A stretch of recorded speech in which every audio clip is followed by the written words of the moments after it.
Konnichiwa! Tara na nga't magpainit dahil official chiller na ang labas kaya naman sikat na naman itong pagkain na ito sa supermarket. Kaya for today's video nga ay magluluto tayo ng oden or fish cake stew, winter food dito sa Japan.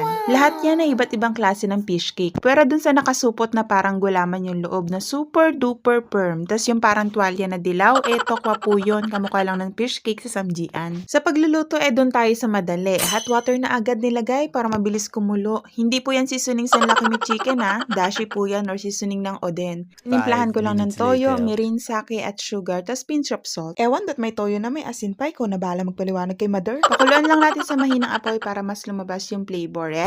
Bantayan, wag mag-cellphone kung ayaw mo siyang matoyot. Alam nyo, sabi nila, parang adobo daw to. Mas masarap pag kinabukasan kakain. Pero yung gutom ko kasi hindi naaabot ng bukas Yung level ng gutom ko makakaapat na ng mga inasal. Sinandok ko na nga lahat agad. Ayoko kasi ng paisa-isa. Alam mo ba, ang bilis mo naman kumain. Yan lagi naririnig ko sa mga kasama ko. Wala lang, share ko lang. Sa mga napapanood ko sa Red App, ang paggawa ng oden, labanos talaga nilalagay nila madalas. Sa iba naman, kamote, carrots, patatas, and I choose patatas. Charot, wala lang talaga akong ibang gulay kundi patatas. First time ko lang din to gawin at kainin at hindi rin ako pamilyar. Pero parang same siya sa mga napapanood ko sa K-drama, yung mga tent sa Gedli na tinitinda ni Ajuma. Parang ganun siya, hindi ko lang din alam kung same lang din yung lasa niya. Pero yung lasa nito para siyang balls-balls ng shabu, kikiam, fish cake. At dahil gaya-gaya tayo, meron ako napanood na nilalagay silang kulay dilaw na piece kapag kumakain sila ng oden. So try din natin kung masarap ba.